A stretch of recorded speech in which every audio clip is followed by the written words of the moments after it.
नमस्कार, स्वागत है हमारे YouTube channel RJ academy Bilaspur में।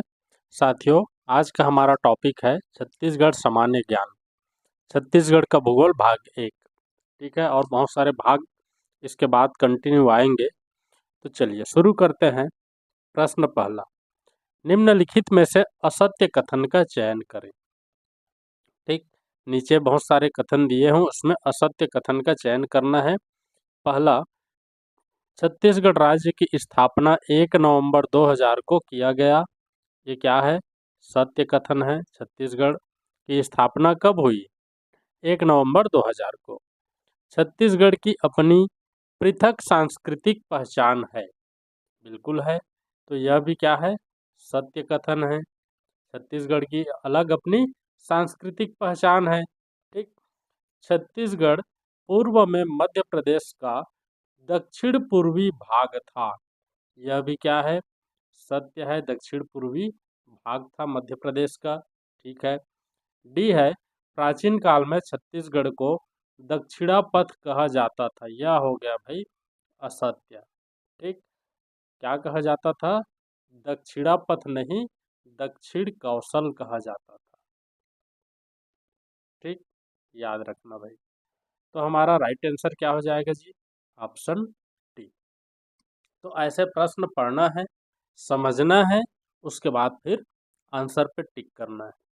चलिए अगला देखते हैं। छत्तीसगढ़ में वर्तमान में नगर निगम की संख्या है। ठीक, वर्तमान में नगर निगम की कितनी संख्या है? तो हम जब थ्योरी क्लास पढ़ रहे थे तब देखे थे 14 नगर निगम। ठीक, तो हमारा राइट आंसर क्या हो जाएगा जी? Option C, 14।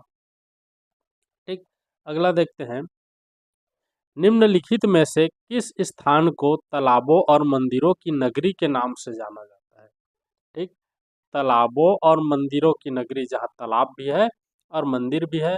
ऑप्शन देख लेते हैं। आरंग, रतनपुर, जगदलपुर, भोरमदेव।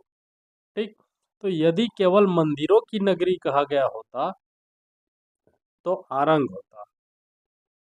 आरंग क्या है? मंदिरों की नगरी है, मोरध्वज की नगरी है। ठीक, रतनपुर तालाबों और मंदिर दोनों है, तालाबों और मंदिरों की नगरी है। ठीक, तालाबों और मंदिरों की नगरी है। जगदलपुर को क्या कहा जाता है जी? चौराहों का शहर। जगदलपुर को चौराहों का शहर। भोरमदेव को छत्तीसगढ़ का खजुराहो।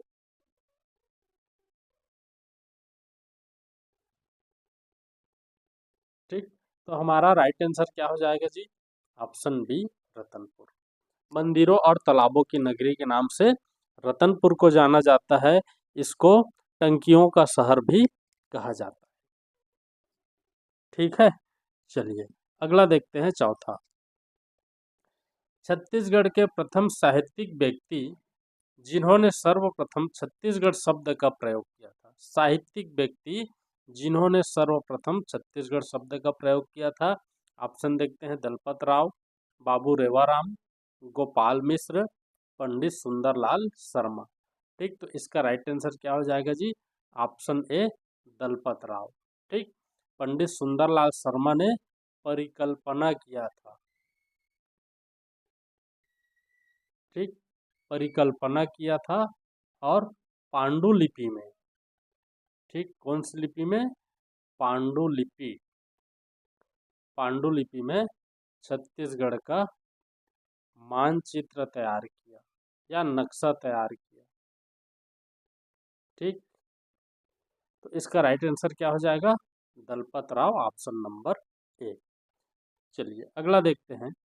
पांचवा, निम्नलिखित में से किस क्षेत्र को साल वनों का द्वीप कहा जाता है? ठीक, ऑप्शन है अंबिकापुर क्षेत्र, सरगुजा क्षेत्र, बस्तर क्षेत्र, दुर्ग क्षेत्र। तो राइट आंसर क्या हो जाएगा जी? ऑप्शन सी, बस्तर को साल वनों का द्वीप कहा जाता है, क्योंकि यहाँ साल वनों की अधिकता है, साल वृक्ष की अधिकता है। इस कारण से इसको साल वनों की द्वीप कहा जाता है। चलिए अगला देखते हैं। छत्तीसगढ़ की आकृति निम्नलिखित में से किसके समान है? ऑप्शन ए है गेंडा, बी वन भैंसा, सी जिराफ, डी समुद्री घोड़ा। ठीक, तो छत्तीसगढ़ का नक्शा कुछ ऐसा है भाई। ठीक है, ऐसा कोशिश करना, ऐसी बनेगा। ठीक है,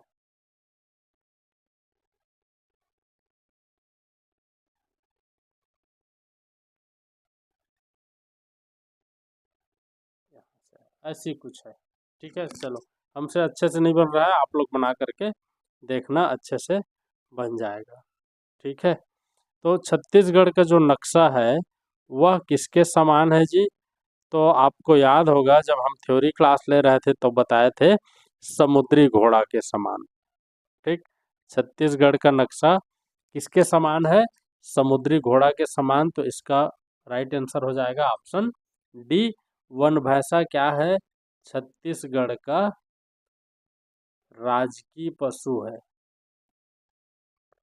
ठीक, छत्तीसगढ़ का राजकीय पशु है वन भैंसा।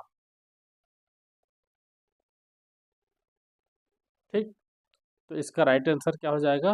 ऑप्शन डी, समुद्री घोड़ा। चलिए अगला देखते हैं। छत्तीसगढ़ राज्य के राजकीय गीत के रचयिता कौन है? राजकीय गीत, राजकीय गीत क्या है? अरपा पैरी के धार, सुने होंगे सब लोग। ठीक, तो इसके रचयिता कौन है? देखते हैं। नरेंद्र देव वर्मा, जगमोहन ठाकुर, परदेसी राम वर्मा, गिरवर वैष्णव। ठीक, तो इसके रचनाकार कौन है जी? ऑप्शन ए, नरेंद्र देव वर्मा। ठीक है, और जितने भी शासकीय कार्यक्रम होंगे उसके शुरुआत में राजकीय गीत चलाना अनिवार्य है। ठीक, शासकीय कार्यक्रम की शुरुआत में, याद रहेगा।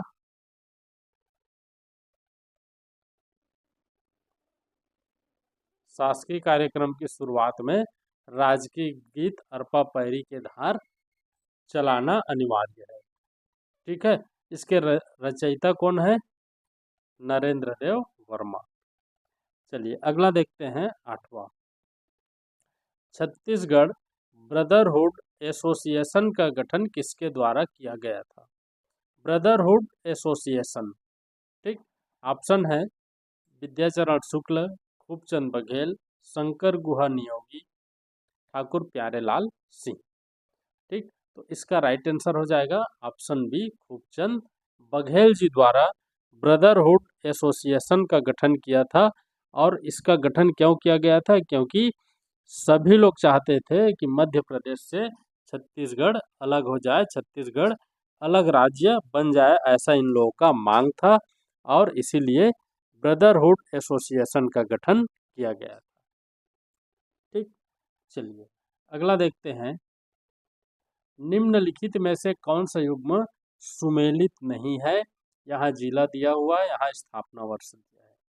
देखो, रायपुर 1861 सत्य है या सुमेलित है। दुर्ग का गठन हुआ था 1906 में, यह भी सत्य है। बस्तर का गठन हुआ था 1948 में, यह भी सत्य है। बिलासपुर का गठन हुआ था 1973 में, यह क्या है? असत्य है। इसका भी गठन 1861 में हुआ था। इसका राइट आंसर क्या हो जाएगा जी? Option D. ठीक, यह सुमेलित नहीं है, याद रखना। चलिए अगला देखते हैं, 10वां। छत्तीसगढ़ का 33वां जिला शक्ति किस तिथि को अस्तित्व में आया? किस तिथि को आया भाई? देखो, 9 सितंबर 2022, 10 फरवरी 2020, ये तो गलत है क्योंकि इसका गठन 22 में किया गया है। 3 सितंबर 2022, 8 मार्च 2020, ये दोनों गलत हो गया भाई। अब देखो 3 और 9 में आपको चयन करना है, तो इसका राइट आंसर हो जाएगा 9 सितंबर 2022 को छत्तीसगढ़ का 33वां जिला के रूप में शक्ति बनाया गया। ठीक, याद रहेगा। चलिए अगला देखते हैं। वर्तमान में छत्तीसगढ़ में कुल कितने अनुविभाग है? ठीक है, कुल कितने अनुविभाग हैं? ऑप्शन है 110, 117, 120, 121। तो अनुविभाग, ठीक, टोटल कितने हैं जी? 117। ठीक, तो हमारा राइट आंसर क्या हो जाएगा? Option D 117। छत्तीसगढ़ में कुल 117 अनुविभाग वर्तमान में हैं। भविष्य में चेंज हो अलग बात है, लेकिन वर्तमान में 2025 में 117 अनुविभाग है। चलिए अगला देखते हैं। छत्तीसगढ़ का प्राचीनतम संभाग रायपुर की स्थापना कब किया गया? ठीक है, रायपुर संभाग की स्थापना कब किया गया? तो देखो 1861 में जिला बना, रायपुर जिला बना, और 1862 में रायपुर क्या है? संभाग बना। और ये जिला कौन से प्रांत में बना? मध्य प्रांत का गठन हुआ था। मध्य प्रांत में जिला बनाया गया और मध्य प्रांत में ही संभाग बनाया गया। ठीक, तो इसका राइट आंसर क्या हो जाएगा जी? ऑप्शन ए 1862। ठीक है, इधर को देखने की भी जरूरत नहीं है। ठीक, याद रखना भाई। चलिए आगे देखते हैं। 13वां,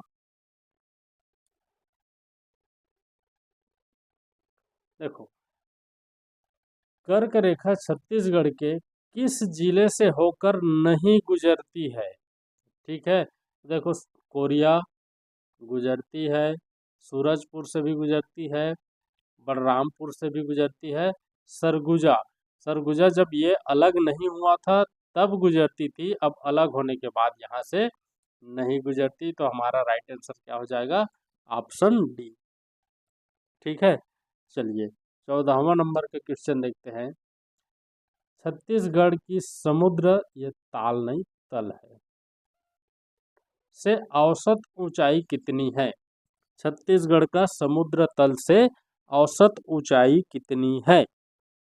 ठीक, छत्तीसगढ़ का समुद्र तल से, ठीक है, मैंने क्या बताया था?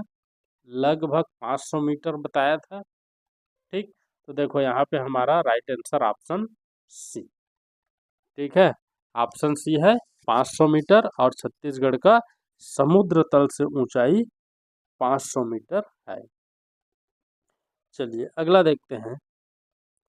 निम्नलिखित में से कौन सा एक छत्तीसगढ़ का भू आविष्ठित जिला नहीं है? भू आविष्ठित जिला, ठीक, देखते हैं। जशपुर, जांजगीर चांपा, बेमेतरा, दंतेवाड़ा। तो जब भू आविष्ठित जिला पढ़ रहे थे, जिला का गठन पढ़ रहे थे, तो उस समय मैंने मेंशन किया था ऑप्शन ए जशपुर। जशपुर क्या है? भू आविष्ठित जिला नहीं है। ठीक, चलिए अगला देखते हैं। 16वां क्वेश्चन। छत्तीसगढ़ का सबसे कम अंतर्राज्यीय सीमा वाला जिला नहीं है। ठीक है, नहीं है पूछा है भाई, तो चलिए देखते हैं। बलरामपुर है, धमतरी नहीं है, सरगुजा है, राजनांदगांव है। ठीक, तो इसका राइट आंसर क्या हो जाएगा? Option B. ऐसे छोटे छोटे सवाल आते हैं, बहुत ही इम्पोर्टेंट होते हैं, स्कोरिंग सवाल है, इसको हम लोग जनरली छोड़ देते हैं, इतना सरल नहीं देगा करके, लेकिन ऐसे ही सवाल एग्जाम में पूछते हैं और वहाँ पे हम चूक जाते हैं। ठीक, तो इनको करना बहुत ज़रूरी है। डेली हमारा सुबह 7 बजे एक क्लास अपलोड किया जा रहा है। ठीक है, तो आप अधिक से अधिक उसको ज्वाइन कीजिए, हमारे चैनल को ज्वाइन कीजिए और लाभ लीजिए। ठीक है, हम ज़्यादा बोझ नहीं दे रहे हैं, केवल एक दिन में एक ही क्लास करा रहे हैं, ताकि आपको आसानी से वो चीज़ समझ में आ जाए और समय रहते आप अपना जो भी तैयारी कर रहे हैं, चाहे एडीओ हो, एडीआई हो, शिक्षक भर्ती हो, प्रयोगशाला परिचारक हो, ठीक है, जिस प्रकार का भी आप तैयारी कर रहे हैं, तो उसमें आप सफल हो जाओ। ठीक है, चलिए आगे देखते हैं। 17वां, कोयला खनिज किस सेल समूह में पाया जाता है? ठीक, कोयला खनिज किस सेल समूह में पाया जाता है? ठीक है, तो कोयला खनिज किस सेल समूह में, तो मैंने क्या बताया था जी, गोंडवाना। ठीक, चलो देखते हैं। कडप्पा सेल समूह, धारवाड़ सेल समूह, आर्कियन सेल समूह, गोंडवाना सेल समूह। तो हमारा राइट आंसर क्या हो जाएगा? ऑप्शन डी, गोंडवाना सेल समूह। ठीक, चलिए आगे देखते हैं। 18वां, निम्नलिखित में से कौन सा युग्म सुमेलित नहीं है? इसको ध्यान से देखना भाई, सुमेलित और सुमेलित नहीं है में बड़ा कंफ्यूजन हो जाता है। ठीक, देखो, मिट्टी और स्थानीय नाम, लाल पीली मिट्टी मटासी, लाल रेतीली मिट्टी टिकरा, लाल दोमट मिट्टी भाठा, काली मिट्टी कन्हार। ठीक, तो कौन सा इसमें सुमेलित नहीं है भाई? ठीक है, देखो, लाल पीली मिट्टी को मटासी बोला जाता है, लाल रेतीली मिट्टी को टिकरा बोला जाता है, लाल दोमट मिट्टी को भाठा नहीं बोला जाता। ठीक है, तो ये हमारा क्या है? राइट आंसर है। ठीक, काली मिट्टी को कन्हार बोला जाता है। ठीक है जी, चलिए, तो इसका राइट आंसर क्या हो जाएगा? लाल दोमट मिट्टी भाठा। चलिए आगे देखते हैं। 19वां, छत्तीसगढ़ के किस जिले में सीतालेखनी पहाड़ी स्थित है? सीतालेखनी पहाड़ी स्थित है सूरजपुर, जगदलपुर, जांजगीर चांपा, रायगढ़। ठीक, तो इसका सीतालेखनी कहाँ है भाई? सूरजपुर में। तो राइट आंसर क्या हो जाएगा? Option A. ठीक, चलिए अगला देखते हैं। 20वें नंबर का क्वेश्चन, छत्तीसगढ़ की सबसे ऊंची चोटी गौरलाटा, ये कामों में बंद है। ठीक है, गौरलाटा किस पार्ट में स्थित है? ठीक है, किस पार्ट में है जी? तो जिस समय हम गौरलाटा पढ़ रहे थे तो सामरी पार्ट का एक जिक्र हुआ था। ठीक, तो यहाँ देखिए, जसपुर पार्ट, सामरी पार्ट, मैन पार्ट, जमीर पार्ट। ठीक, तो राइट आंसर क्या हो जाएगा? ऑप्शन बी, सामरी पार्ट। ठीक, छत्तीसगढ़ की सबसे ऊंची चोटी गौरलाटा सामरी पार्ट में स्थित है, याद रखना। ठीक है, चलिए अगला देखते हैं। 21, वर्तमान में छत्तीसगढ़ के किस पहाड़ को लार्जेस्ट नेचुरल शिवलिंग के रूप में golden book of world record में दर्ज किया गया है? ठीक है, वर्तमान में छत्तीसगढ़ के किस पहाड़ को लार्जेस्ट नेचुरल शिवलिंग के रूप में golden book of world record में दर्ज किया गया है? ठीक है, बिजौरा पहाड़, सोनबेरा पहाड़, कुलझारी पहाड़, मधेश्वर पहाड़। ठीक, तो किसको किया गया है जी? याद रखना, ऑप्शन डी, मधेश्वर पहाड़ को। ठीक, golden book of world record में दर्ज किया गया है लार्जेस्ट नेचुरल शिवलिंग के रूप में, तो इसको याद रखना भाई। चलिए 22वां देखते हैं। छत्तीसगढ़ राज्य की किस दिशा में मैकल श्रेणियां है? मैकल श्रेणियां किस दिशा में है भाई? छत्तीसगढ़ के किस दिशा में है मैकल श्रेणियां? ठीक, तो ये मान लो हम ऐसा छत्तीसगढ़ की रचना करते हैं इस प्रकार से। ठीक है, ऐसा चलो मैं बना लेता हूँ। अब यहाँ से ऐसा करते हैं, ये क्या है? पूर्व, ये पश्चिम, ये उत्तर और दक्षिण। इसी को हम यहाँ से लेना था हमको, ऐसे करके। ठीक है, ये लो, तो ये सारा जो एरिया है ऐसा करके ये एरिया है। ठीक है, ये कौन सी श्रेणी में आता है? मैकल श्रेणी में। ठीक है, ये जो एरिया है मैकल श्रेणी के अंतर्गत आता है। तो ये कौन सा दिशा हुआ जी? पश्चिम। तो हमारा राइट आंसर क्या हो जाएगा? ऑप्शन डी, पश्चिम। ठीक, चित्र मेरे से अच्छा नहीं बनता है, आप लोग अच्छे से बनाना। ठीक, और ऐसे याद करना भाई, फिगर वाइज याद करना। चलिए अगला देखते हैं 23। छत्तीसगढ़ में से कौन सा छत्तीसगढ़ के दंडकारण्य पठार का भाग नहीं है? दंडकारण्य पठार का भाग नहीं है, कौन सा नहीं है जी? देखते हैं। कोटरी नदी बेसिन है, अबुझमाड़ की पहाड़ियां है, कन्हार बेसिन नहीं है, गोदावरी सबरी बेसिन है। तो इसका राइट आंसर क्या हो जाएगा जी? ऑप्शन सी, कन्हार बेसिन। ठीक, याद रहेगा। चलिए आगे देखते हैं। नंदराज की पहाड़ियां छत्तीसगढ़ के किस जिले में स्थित है? नंदराज की पहाड़ी। ठीक, नंदराज की पहाड़ी छत्तीसगढ़ के किस जिला में स्थित है? ऑप्शन है सुकमा, बीजापुर, दंतेवाड़ा, नारायणपुर। तो नंदराज कहाँ है जी? दंतेवाड़ा। ठीक, नंदराज कहाँ है? दंतेवाड़ा में। तो हमारा राइट आंसर क्या हो जाएगा? Option C, Dantewada. ठीक है, याद रहेगा। चलिए आगे देखते हैं। निम्नलिखित में से असत्य कथन का चयन कीजिए। दक्षिण छत्तीसगढ़ की सबसे ऊंची चोटी अलबाका पहाड़ी है, ये पहला ही असत्य। ठीक, दक्षिण छत्तीसगढ़ दंडकारण्य पठार के नाम से जाना जाता है, बिल्कुल सही। महानदी बेसिन का आकार पंखे की तरह है, बिल्कुल सही। मध्य छत्तीसगढ़ एक मैदानी क्षेत्र है, यह भी बिल्कुल सही। तो असत्य कथन बोला है, तो हाँ राइट आंसर क्या हो जाएगा? ऑप्शन ए,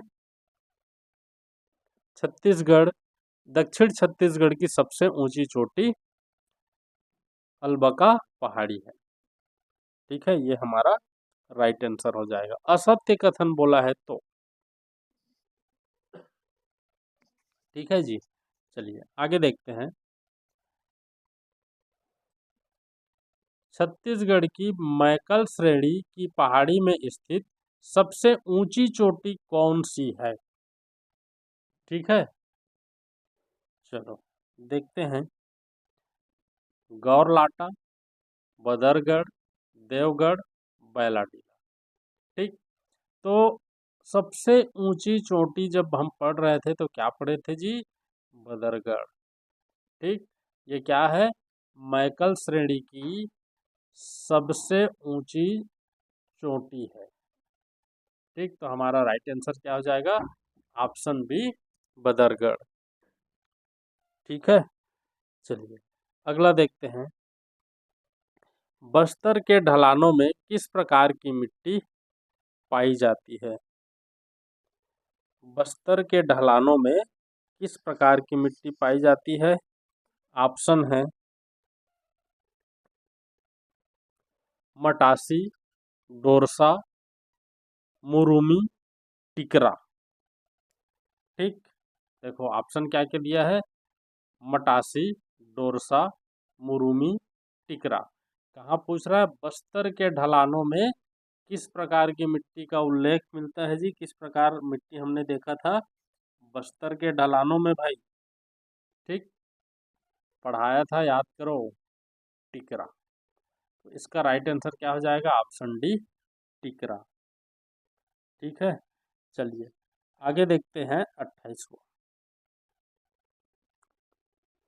छत्तीसगढ़ में अधिकांश वर्षा खालिस्तान होती है। ठीक, छत्तीसगढ़ में अधिकांश वर्षा दक्षिण पश्चिमी मानसून से, दक्षिण पूर्वी मानसून से, लौटते मानसून से, दक्षिणी मानसून से। ठीक है, तो किससे होता है जी? दक्षिण पश्चिमी मानसून से। इसका राइट आंसर क्या हो जाएगा? Option A. ठीक है, राइट आंसर क्या हो जाएगा? Option A. चलिए 29वां देखते हैं। छत्तीसगढ़ राज्य का वह कौन सा भाग है जहां ग्रीष्म व शीत ऋतु का तापांतर कम होता है। ठीक है, जहाँ ग्रीष्म व शीत ऋतु का तापांतर, दोनों में ताप का अंतर बहुत कम होता है भाई। ठीक है, चलिए देखते हैं। जसपुर का पठार, छत्तीसगढ़ का मैदान, दंडकारण्य का पठार, मैकल का पठार। तो इसका राइट आंसर क्या हो जाएगा जी? ऑप्शन सी, दंडकारण्य का पठार। याद रखना भाई। चलिए अगला देखते हैं। धमतरी जिले के नगरी तहसील में स्थित सिहावा पर्वत से किस नदी का उद्गम हुआ है? ठीक है, सिहावा पर्वत से किस नदी का उद्गम हुआ है जी? ठीक, सिहावा पर्वत से महानदी का उद्गम हुआ है। ठीक है, चलिए देखते हैं ऑप्शन। हसदो नदी, महानदी, दूध नदी, शिवनाथ नदी। ठीक, तो राइट आंसर क्या हो जाएगा जी? Option B, Mahanadi. महानदी का उद्गम सिहावा पर्वत से हुआ है भाई, जो धमतरी जिले के नगरी तहसील में स्थित है। चलिए आगे देखते हैं। निम्नलिखित में से कौन सी एक महानदी की सहायक नदी नहीं है? ठीक है, कौन सी महानदी की सहायक नदी नहीं है? ठीक है जी, तो चलिए इसको देखते हैं भाई। 31,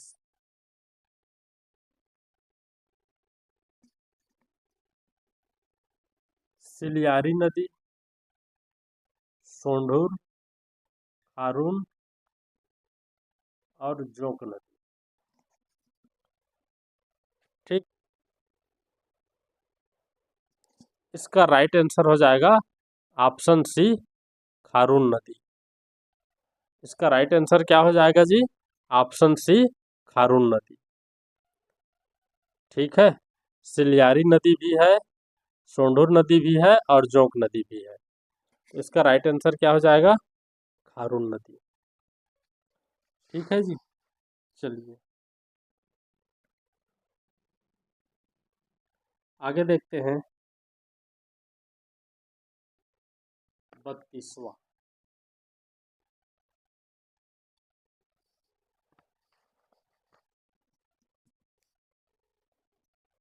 निम्नलिखित में से कौन सा युग्म सुमेलित नहीं है?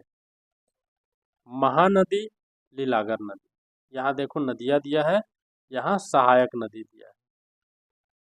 शिवनाथ नदी, मनियारी नदी, इंद्रावती नदी, नारंगी नदी, सोन नदी, बनास नदी। ठीक है, तो इसका राइट आंसर क्या हो जाएगा जी? इसका राइट आंसर हो जाएगा महानदी और लीलागर नदी। ठीक है, महानदी और लीलागर नदी इसका राइट आंसर हो जाएगा। क्यों? क्योंकि लीलागर नदी शिवनाथ नदी की सहायक नदी है।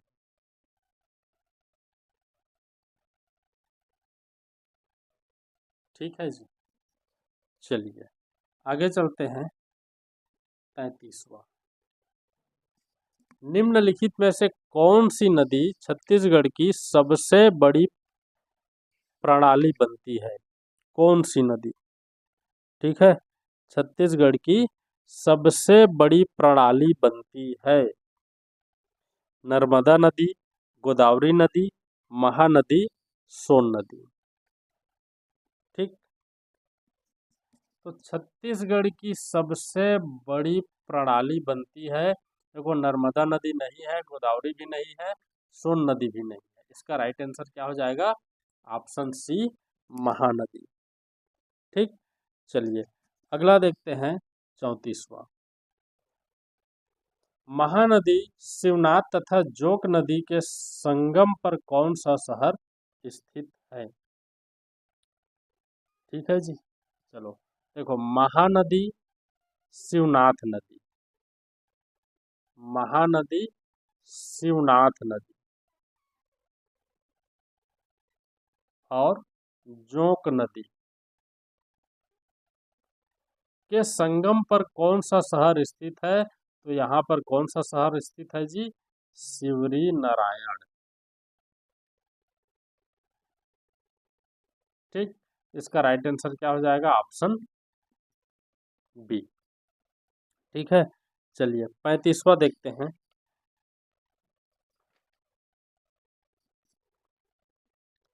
गंधेश्वर महादेव का मंदिर किस नदी के तट पर स्थित है? ठीक है, 35वां, गंधेश्वर महादेव का मंदिर किस नदी के तट पर स्थित है?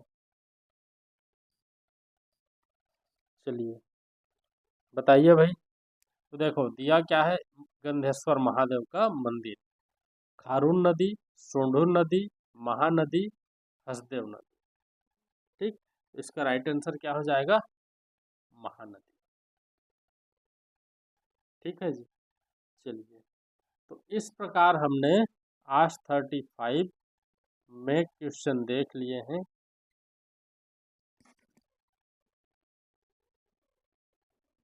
ठीक है जी, आज हमने 35 में क्वेश्चन देखा है, बहुत ही इम्पोर्टेंट है। उम्मीद करता हूँ आपको समझ में आया होगा।